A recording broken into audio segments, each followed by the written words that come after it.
El artículo 18 constitucional nos habla de los delitos que merezcan pena privativa de libertad y habrá lugar a prisión preventiva.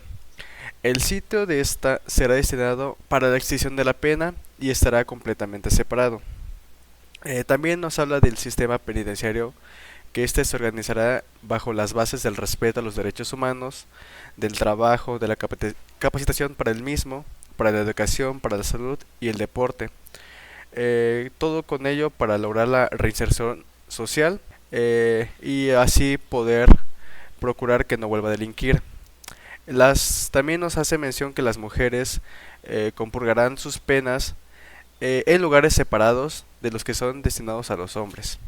También menciona que la Federación y las entidades federativas establecerán un sistema integral de justicia para menores, que será aplicado a quienes atribuyan la comisión o participación de un hecho que la ley señale como delito y tenga entre 12 años cumplidos y menos de 18 años de edad a la comisión de dicho delito. Este sistema obviamente garantizará los derechos humanos y las personas menores de 12 años a quienes se atribuya que han participado en un delito solo podrán ser sujetos a asistencia social.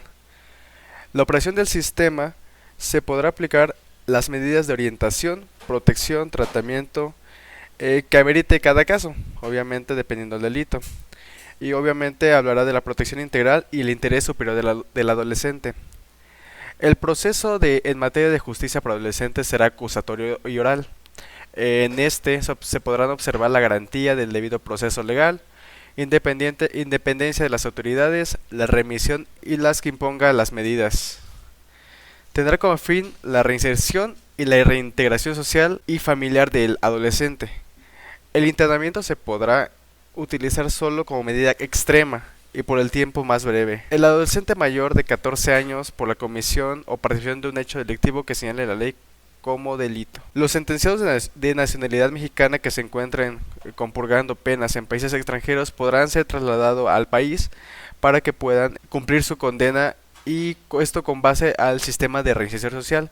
De igual manera podrán ser trasladados los extranjeros que estén cumpliendo penas en el país, podrán ser trasladados a su país de origen o residencia, sujetándose a los tratados internacionales. Los sentenciados en los casos podrán compurgar sus penas en los centros penitenciarios más cercanos a su domicilio. ¿Esto por qué?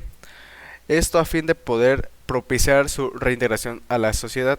También nos habla el artículo 18 que no aplica en casos de delincuencia organizada y respecto de otros internos que requieren medidas especiales de seguridad. Y finalmente el artículo 18 nos habla que la reclusión preventiva y la ejecución de sentencias en materia de delincuencia organizada se destinarán a centros especiales y también que la autoridad competente podrá restringir las comunicaciones.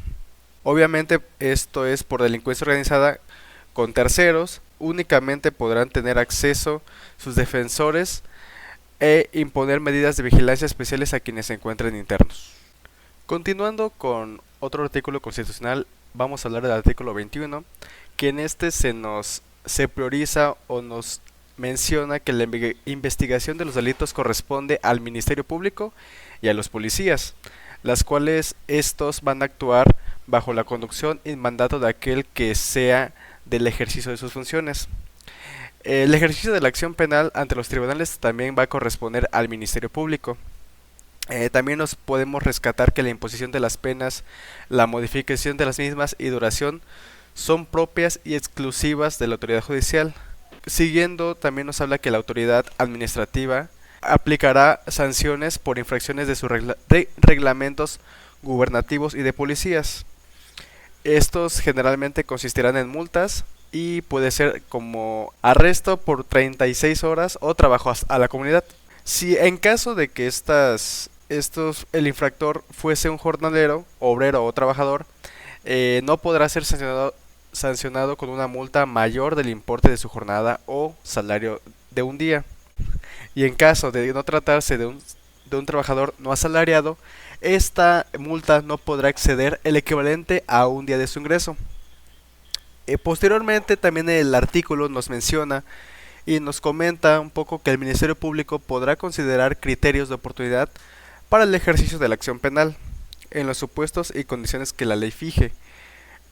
También menciona que la seguridad pública es una función del Estado, a cargo de la Federación, tanto las entidades federativas y con los municipios, los tres órganos de gobierno, cuya función o finalidad es salvaguardar la vida, la libertad, la integridad y el patrimonio de las personas.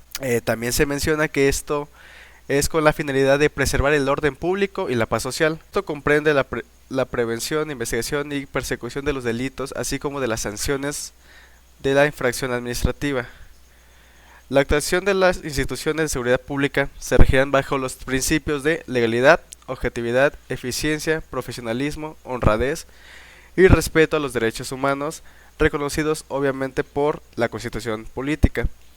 Y también nos hace mención que la institución de seguridad pública y, y con las nuevas reformas de la Guardia Nacional, que estos mismos serán de carácter civil, disciplinado y profesional, y que el Ministerio Público en las instituciones policiales de los tres órdenes de gobierno, como ya se mencionó, deben y tienen que coordinarse entre sí para cumplir los fines de la seguridad pública y conformarán el Sistema Nacional de Seguridad. También nos menciona bases que son las siguientes: que el Sistema Nacional de Seguridad Pública va a regular el ingreso, la formación, permanencia, el reconocimiento de los integrantes de las instituciones de seguridad pública, todo con la finalidad de que las personas que entren a dicha institución estén lo más capacitadas. Esta acción es también competencia de la Federación, de las entidades federativas y de los municipios, como ya se ha venido mencionando. También nos recalcan que el establecimiento de un Sistema Nacional de Formación de Seguridad Pública a cargo de la Federación proporcionará la información para la materia. También el sistema contendrá bases de datos criminalísticos, de personas para la institución de seguridad pública, y esta ninguna podrá ingresar a la institución de seguridad pública si no ha debidamente certificado y registrada en el sistema. Y volvemos a lo mismo. El sistema nacional de seguridad pública solo admitirá y regulará a personas calificadas con el fin de poder tener los principios que ya se mencionaron de legalidad, objetividad, eficiencia y respeto a los derechos humanos. También nos menciona ya que la Federación contará con una institución policial de carácter civil denominada Guardia Nacional. Esto obviamente es reciente, la incorporación de la Guardia Nacional. También nos menciona que se establecerá una estructura orgánica y de dirección de la Guardia Nacional, que será adscrita a la Secretaría del Ramo de Seguridad Pública y que conjuntamente se formulará la Estrategia Nacional de Seguridad Pública. Y obviamente de aquí derivan los respectivos programas políticos y de acciones. Y finalmente, el artículo 21 constitucional nos da información de la formación y el desempeño de la Guardia Nacional, obviamente de sus integrantes, y que estos mismos se regirán por una doctrina policial fundada en el servicio a la sociedad, a la disciplina, al respeto de los derechos humanos y a la perspectiva de género. 3, 2. Ahora hablaremos de la Ley Nacional de Ejecución Penal. Y bueno, esta ley tiene objetivos muy claros y muy precisos, entre los cuales destaca el establecimiento de normas mismas que deberán observarse durante el internamiento por prisión preventiva y en la ejecución de penas y en medidas de seguridad impuestas como consecuencias de una resolución judicial. También otro objetivo es establecer los procedimientos que son de suma importancia para resolver las controversias que surjan con motivo de la ejecución penal. Y también tenemos la regulación de los medios para lograr nuevamente la reinserción social. Y bueno, también tenemos en esta ley, vamos a hablar un poco de sus generalidades, como la ubicación de las personas privadas de libertad, los PPL, en los centros penitenciarios, aquí nos menciona la ley que se tiene que garantizar la separación de las personas privadas de la libertad, los PPL, conforme a lo siguiente. Y bueno, aquí el artículo 5 nos señala en sus cuartas fracciones que las mujeres compurgarán sus penas en lugares separados destinados a los hombres, es decir, estarán separados. También nos menciona que las personas procesadas y sentenciadas ocuparán instalaciones distintas, es decir, no deben o no deberían estar juntos. Eh, También nos habla que las personas en prisión preventiva y en ejecución de sentencias, si en caso de delincuencia organizada, deben tener medidas especiales de seguridad y se tienen que destinar espacios especializados para dichas personas. También esta ley, en su capítulo segundo, nos habla de los derechos de las personas de los PPLs, eh, que dice que gozarán de todos los derechos previstos por la Constitución, es decir, todos los derechos humanos, y también los que deriven de tratados internacionales que el Estado mexicano sea parte, siempre y cuando que no hubiera algún conflicto por resolución o sentencia. También otro punto importante son los derechos de las mujeres privadas de la libertad, que tienen derecho a la maternidad y lactancia dentro del centro penitenciario. También tienen el derecho a recibir un trato directo del personal penitenciario del sexo femenino, y también tienen el derecho a la atención médica que podrá ser solicitada y atendida por personal médico femenino. También tienen el derecho a contar con instalaciones adecuadas y los artículos necesarios para su estancia en el centro penitenciario de una manera digna. También nos menciona la ley que tienen el derecho a conservar la guardia y custodia de sus hijos, siempre y cuando sean menores de 3 años, a fin de que puedan permanecer con la madre. Y entre otras cosas, también nos menciona que tienen el derecho a recibir la alimentación adecuada y saludable para sus hijos e hijas, que esto pues no se ve o no se respeta. Y por último, entre muchos puntos más, tienen el derecho a contar con instalaciones adecuadas para sus hijos, recordando que siempre y cuando sean menores de 3 años, y a su vez para recibir atención médica de conformidad, y siempre poniendo en primero el interés superior a la niñez. Y bueno, y entre más derechos, vamos al capítulo tercero, que nos habla de las autoridades de la ejecución penal.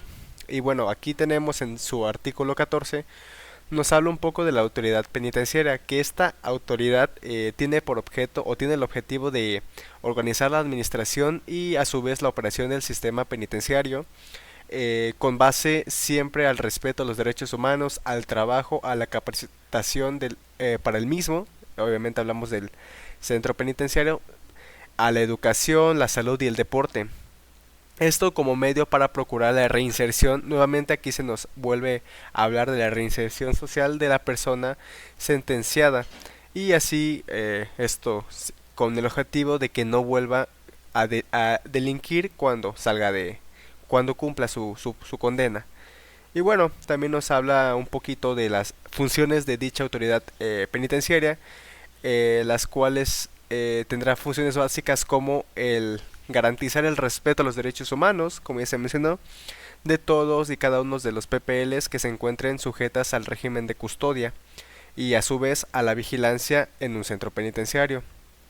También tienen como función procurar la reinserción social efectiva, es decir, brindar todas las herramientas necesarias para dicha reinserción. Gestionar la custodia penitenciaria es de suma importancia. También tienen como función autorizar el acceso a particulares y autoridades a los centros penitenciarios.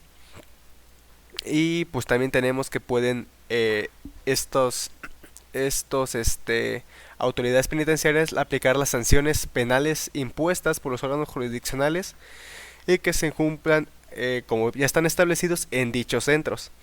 Y por último, y entre más atribuciones, tenemos la de brindar servicios de mediación para la solución de conflictos interpersonales derivados de las condiciones de los centros de convivencia, es decir, los problemas que se puedan suscitar dentro del centro penitenciario, y entre otras muchas más. Y bueno, dejando aparte la autoridad penitenciaria, tenemos la intervención para el restablecimiento del orden, es decir, las solicitudes de las autoridades competentes. Las instituciones encargadas de la seguridad pública, aquí nos menciona que podrán intervenir en el restablecimiento del orden del interior de los centros. Obviamente hay muchos casos que sucede que hay riñas y pues esto es lo que marca la ley, lo que se debe hacer el procedimiento para poder mantener el orden. Que aquí nos menciona que en el caso de emergencia y o contingencia de conformidad eh, habrá protocolos de intervención y puede usarse el uso de la fuerza, obviamente de manera proporcional y con los protocolos también del uso de armas letales y no letales respectivamente. Es decir, dependiendo de la situación, se verá cómo se actúa el uso de la fuerza. Y bueno, continuando en esta, un poco hablando de la generalidad de la ley, eh, también tenemos a los jueces de ejecución, que es una figura súper importante, y aquí nos menciona que el Poder Judicial de la Federación y los órganos jurisdiccionales, tanto de las entidades federativas, establecerán los jueces para que tengan competencia para resolver las controversias con motivo de la aplicación de la ley, es decir, serán los que vean lo de la ejecución penal. También nos habla de su competencia, que son competentes para conocer procedimientos de ejecución penal, los jueces cuya circunscripción territorial se encuentre las personas derivadas, es decir, en su circunscripción territorial. Y también habla un poquito que dichos jueces tendrán competencia y adscripción conforme la ley lo determine y obviamente de manera territorial, por grado y por cuantía. Y estos mismos se podrán establecer o modificar de acuerdos generales.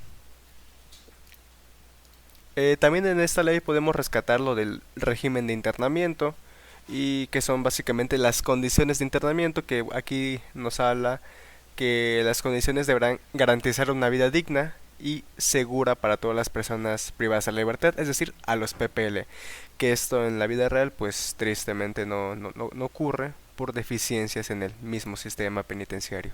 Y hablando de eso, también vienen los servicios que la autoridad penitenciaria está obligado a prestar. Estos servicios serán brindados a los PPLs de forma que lo requieran y deben ser de buena calidad y adecuarse a las necesidades, bajo criterios y razonabilidades y a la no discriminación.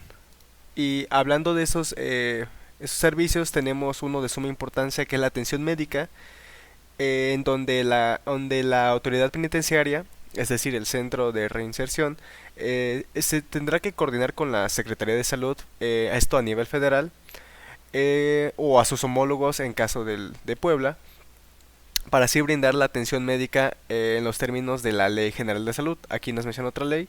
Y bueno, también esta autoridad, bueno, hablando de la autoridad penitenciaria, deberá tomar las medidas que sean necesarias para poder así garantizar la atención médica. Esto de manera en casos de urgencia para los PPLs, y esto también deberán brindar la atención médica tanto a hijos e hijas. Aquí hablamos de los derechos de las madres que se encuentren en el reclusorio, ¿no? Y continuando por este mismo ramo, también encontramos las actividades físicas y deportivas, las cuales podrán participar los PPLs. Y bueno, aquí tenemos que podrán participar en actividades físicas y deportivas, esto atendiendo a su estado físico, con el propósito de mantener esquemas de esparcimiento y ocupación, es decir, tener actos recreativos dentro del centro penitenciario.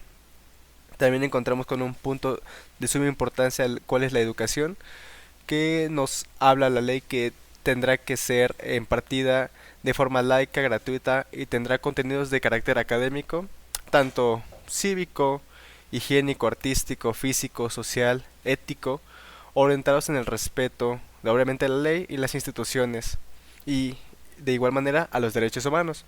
Y esto obviamente es un derecho constitucional plasmado en el numeral tercero de la Constitución. Y como otro punto también tenemos la capacitación para el trabajo, esto con la finalidad de la reinserción social, que esto es uno de los temas principales de esta ley, buscar la reinserción social. Y bueno, de aquí nos habla que se define, es un proceso formativo que será planeado, sistemático y organizado, en donde los PPLs podrán adquirir con libertad, no pueden ser obligados, a poder adquirir tanto conocimientos, habilidades, técnicas y competencias para poderse desarrollar en el ámbito laboral y así puedan ser productivos durante su reclusión y con esto poder seguirse desarrollando. Y bueno, entre muchísimas cosas más que habla o abarca esta ley tenemos, bueno, vamos a hablar de un punto de suma importancia o que causa interés puede ser la libertad anticipada o la solicitud de libertad anticipada, que la ley nos dice que es el otorgamiento de libertad anticipada, extingue la pena de prisión y otorga la libertad al sentenciado. Es decir, esta es antes de que el PPL ya se extinga su prisión, o sea, su tiempo que está en prisión. Y nos menciona que solamente se dará en casos específicos y que las medidas de seguridad o sanciones no privativas de libertad se deberán establecer. Y este beneficio de la libertad anticipada se tiene y se debe tramitar ante el juez de ejecución, que ya hablamos un poco de él, y esto tendrá que ser a petición del sentenciado. Es decir, no hay otra forma más que el mismo PPL lo solicite y a su vez el defensor y el Ministerio Público, o también puede ser a propuesta de la autoridad penitenciaria. Esto será notificado a la víctima u ofendido. Esto con fin de tener eh, la- esto con el fin de que ambas partes estén al tanto de esto.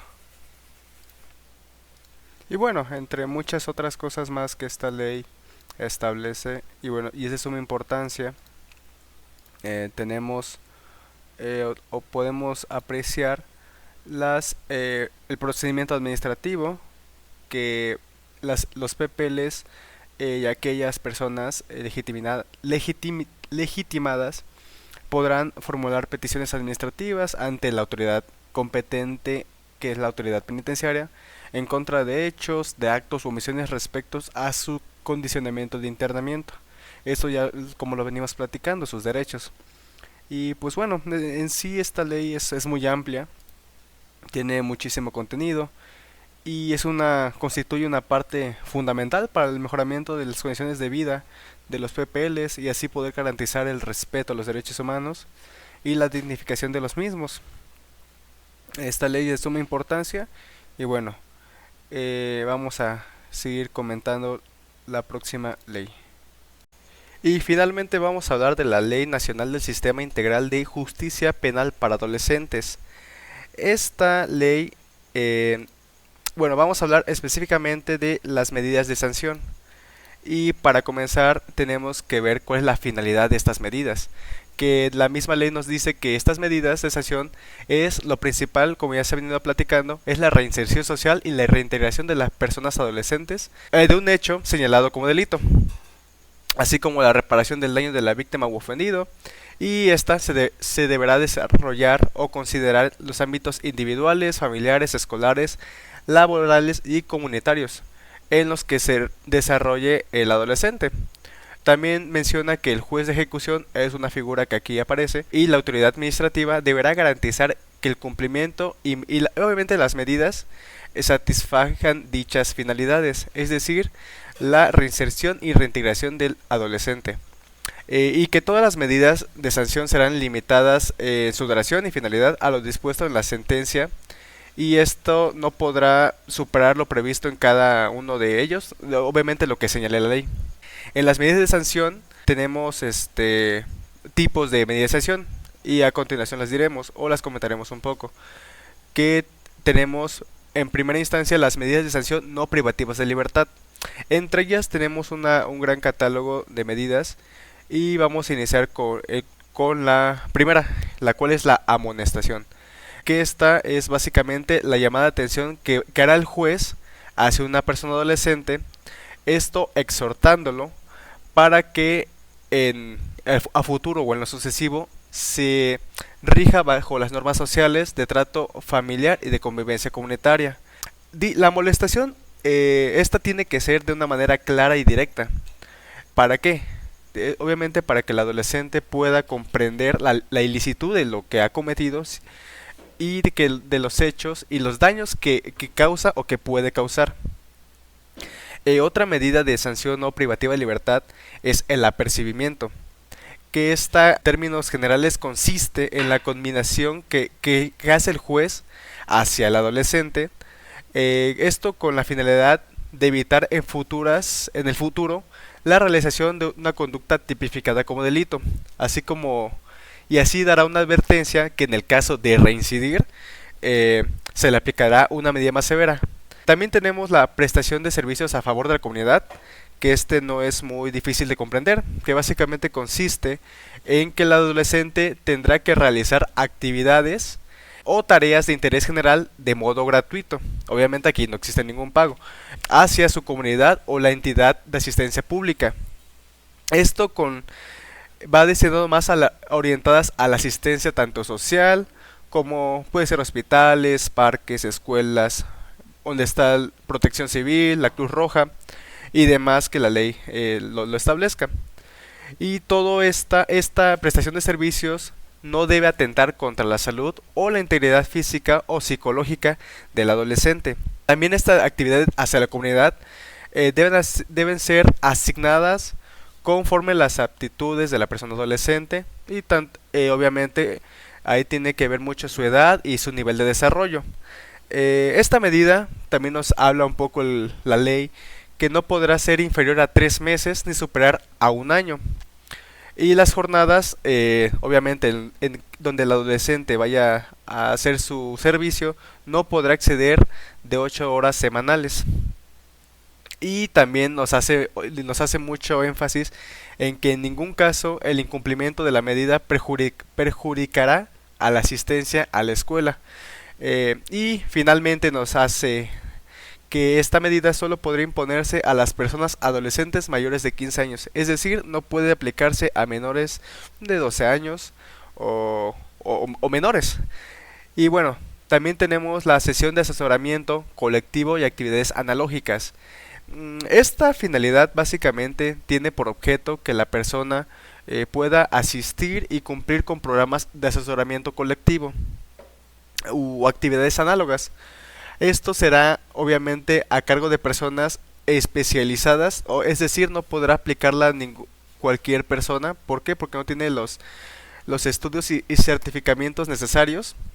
Y esto con la finalidad de que el adolescente desarrolle íntegramente y adquiera una actitud positiva hacia su entorno, es decir, irnos enfocando hacia la reinserción social. Esta medida tendrá una duración máxima de 2 años y obviamente se tendrá que iniciar, aquí nos menciona que a más tardar 1 mes después de ordenada. Y bueno, también contamos con la restauración del daño, que básicamente el órgano jurisdiccional podrá considerar la reparación del daño, de conformidad obviamente a la ley. Y la reparación del daño, si es aceptada por la víctima ofendido, excluye la indemnización civil por responsabilidad extracontractual. Y finalmente, en estas medidas tenemos a la libertad asistida, que consiste en integrar a la persona, obviamente el adolescente, a programas de formación integral bajo vigilancia, bajo ciertos parámetros, y esto se tendrá que ser bajo seguimiento de un supervisor, no como otras medidas, si bien hablamos de especialistas, pero aquí se hace que tiene que ser seguida por un supervisor y apoyo de especialistas, también se nos hace la mención, y tiene con la finalidad principal el motivar al adolescente a iniciar y continuar y terminar sus estudios educativos. Aquí el juez también señalará el tiempo el cual el adolescente deberá ingresar y acudir a la institución. Y por último nos menciona que la duración de esta medida no puede ser superior a 2 años. Y finalmente tenemos las medidas de sanción privativas de la libertad, que que tenemos también varias, y destacan la estancia domiciliaria, que esta consiste en la permanencia de la persona, obviamente el adolescente, en su domicilio con su familia. Dicha instancia no deberá afectar su asistencia al trabajo, en caso de que trabajara obviamente, o al centro educativo al que concurra la persona adolescente, es decir, no puede afectar ni tanto a su trabajo ni a su estudio. Y esta medida no puede ser superior a un año. Es importante que aquí nos marca los plazos de cada medida para tenerlas muy precisas y muy claras. También contamos con el internamiento, que es una de las medidas más fuertes, o es la medida extrema que podemos contar aquí. Y nos dice que esta se utilizará, como ya se mencionó, como medida extrema, es decir, el último que tenemos. Y esta deberá ser por un tiempo más breve, que tiene que ser más breve que las otras. Y esta debe hacerse se pone a, a los delitos más graves o hechos señalados como delitos, y estos son más graves. Y aquí se busca procurar imponerla como última opción. Como ya hemos mencionado, esta es la medida más fuerte que podemos encontrar en esta ley. Y nos menciona que se ejecutará en unidades exclusivas, es decir, estarán aparte de los demás adolescentes que estén cumpliendo alguna sanción. Eh, y en esta también se busca incluir la realización de actividades colectivas con las personas adolescentes. Y podrán ser, bueno, y ya finalmente aquí nos habla de que esta medida podrá ser aplicado el internamiento bajo los siguientes supuestos, es bajo las siguientes que los diremos a continuación.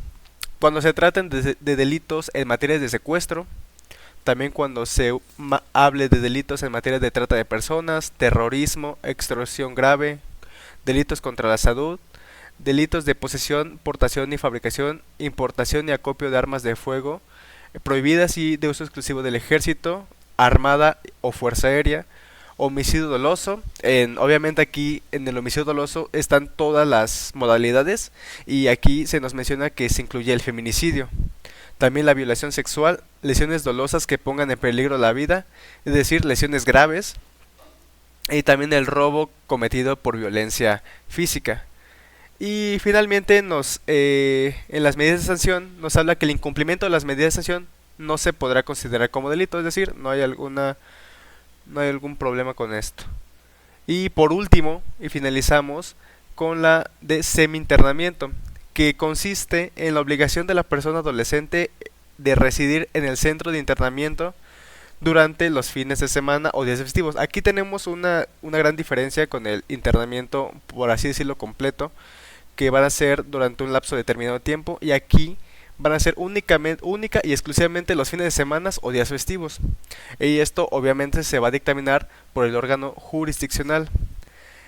También se podrán realizar actividades formativas, educativas, sociolaborales, recreativas. Esto en base y en apego al plan de actividades. Esto obviamente nos regresamos y tiene como finalidad la reinserción social, que es uno de los pilares de esta ley. Y también habla que la duración de esta medida no podrá exceder un año, y que los espacios destinados al internamiento en un tiempo libre deberán ser totalmente separados de aquellos destinados al cumplimiento de la medida de interno definitivo. Es decir, que estos tienen que estar separados de los que tengan el internamiento definitivo. Como ya se mencionó, el semi-internamiento, a diferencia del internamiento, serán única y exclusivamente días festivos o fines de semana, y serán apartados de los adolescentes que estén cumpliendo medidas de internamiento definitivo.